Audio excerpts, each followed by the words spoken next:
What would you do if the person you built your entire life with was secretly selling it out from under you piece by piece? I never thought I'd be asking myself that. But it all started with a simple notification light blinking on my wife's phone face down on the nightstand at 2 in the morning. A single message preview, glowing in the dark from a name I didn't recognize, Marcus. The text simply read, "It's a done deal. Time to celebrate." My world didn't just crack that night. It was pulverized into a million tiny, sharp pieces. I knew, with a certainty that chilled my bones, that I was about to lose everything I ever loved. If you genuinely enjoy our stories, please subscribe to the channel, tell us where you're from, and what time it is right now. It's always fascinating to know how far our story flows. For 10 years, my life with Sarah felt like a Chicago dream. We'd met at a street festival in Lincoln Park, 2 kids fresh out of college, full of ambition. We saved every penny, sacrificing late nights out for late nights working, all for our brownstone in Old Town. It was a 3-story beauty on North Wells Street, with ivy climbing the brick and a small garden out back. It was more than a house. It was the foundation of our future, the place we were supposed to raise our kids. I worked in finance downtown, long hours, high stress, but coming home to Sarah made it all worthwhile, or so I thought. The change was subtle at first. Sarah, who was a freelance graphic designer, started talking about feeling stagnant. She'd get these distant looks, staring out the window at the bustling street below. "Don't you ever feel like we're just stuck, Mike?" she'd ask, swirling her wine. I'd laugh it off. Stuck. We're living the dream we always talked about. But the dream was already souring. She started having client dinners that went late. Her phone, once left casually on the kitchen counter, was now always in her purse or pocket, screen down. When I'd ask who she was texting, she'd snap, "Just work, Mike." God, you're so suffocating sometimes. The woman I married was disappearing, replaced by a cold, defensive stranger. The name Marcus kept popping up. He was a realtor, she explained. A friend of a friend helping her explore investment properties. A side hustle, she claimed. A way for her to feel more independent.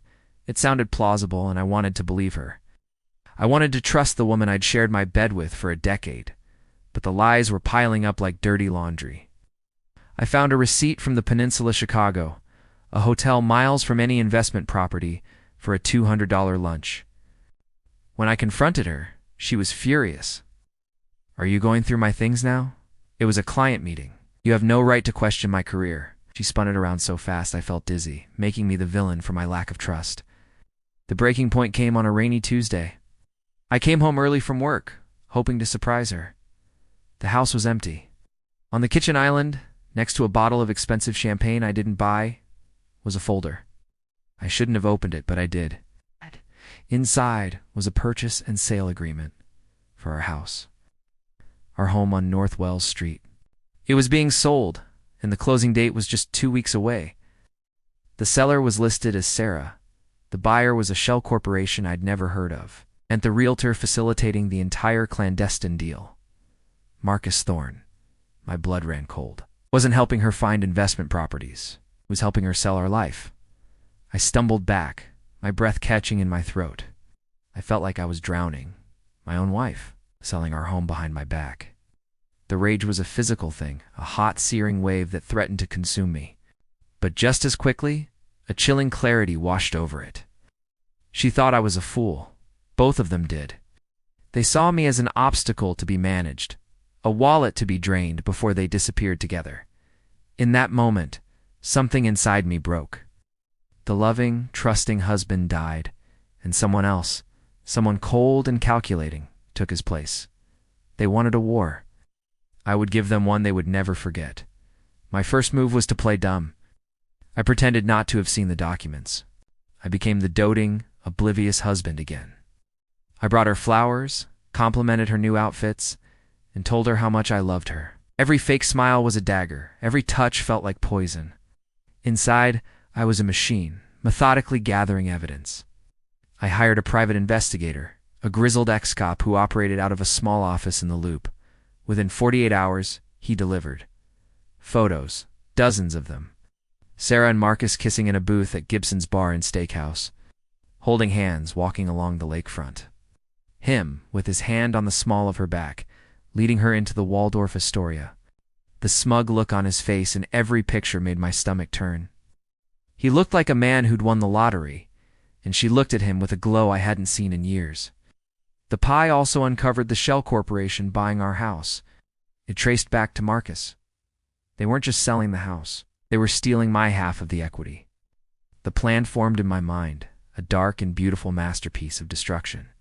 It had two parts, legal and public. For the legal side, I took the PI's entire file to the best divorce attorney in Chicago, a shark named Ms. Albright. When she saw the evidence of fraudulent conveyance, the legal term for hiding and selling assets during a marital split, her eyes lit up. "Mr. Hayes," she said, her voice like ice, "we are going to financially cripple them. We filed an emergency motion to freeze all our marital assets, including the house sale, citing fraud." The court order was a silent bomb, set to go off at the perfect moment. The public part was my personal touch. Marcus Thorne was a rising star at a prestigious Chicago real estate firm. His whole brand was built on trust and integrity. Sarah, in her own small design circle, prided herself on her reputation. I was going to burn it all to the ground. I created a simple, elegant website. At the top, in bold letters, it read, "The Thorne-Hayes Deception." Below, I systematically uploaded everything: the flirtatious text messages, the hotel receipts, the PI's photos, each one a nail in their coffin, and the centerpiece, a scanned copy of the fraudulent sale agreement for our home, with Marcus's and Sarah's signatures clear as day. I also wrote a detailed narrative, a calm, factual account of their affair and their plot to steal my assets. I bought online ads, targeting keywords like Marcus Thorne Realtor, Chicago's best real estate agents, and the name of his firm. I scheduled them to go live at 9 a.m. on a Monday morning. The day of the closing arrived. They thought it was their victory lap. Can only imagine them sitting in a sterile conference room, pens in hand, dreaming of their new life funded by my life's work. At 9:01 a.m., my lawyer served the firm's legal department with the court order freezing the sale. At the exact same time, my digital ad campaign went live. Chaos erupted. Marcus's phone would have started buzzing first, then his boss's, then the entire firm's. The website went viral in the Chicago real estate community. Sarah's phone would have been next, as her friends and clients discovered the site. Their perfect secret world was publicly detonated. I was at home when Sarah burst through the door a few hours later, her face a mask of fury and panic. "What did you do?" she screamed, her voice hoarse. "You ruined me. You ruined everything." I just stood there. In the living room she tried to steal, and looked at her. The woman I once loved was gone. In her place was a cornered animal. "No, Sarah," I said, my voice quiet and steady. "You did this. You and Marcus. You thought I was stupid. You were wrong." Her arrogance crumbled, replaced by tears of pure self-pity. There was no remorse, no apology, just rage that her plan had failed. The aftermath was brutal. Marcus was fired immediately and sued by his own firm for breach of ethics and reputational damage. He was facing disbarment from the real estate board. He was radioactive. Sarah lost all her clients. Her friends ghosted her. In the divorce, the judge, armed with the evidence of her fraud, awarded me 70% of our assets and the house. The house she tried to sell was now mine, and she was ordered to vacate immediately. The last time I saw her, she was packing her things into a small rental car, her designer clothes in trash bags. She didn't look at me. She couldn't. The silence in the house is different now. It's not peaceful. It's heavy. The memories are ghosts in every room. Some days I walk through the empty halls and feel a profound sense of loss for the man I used to be, the dream I used to have.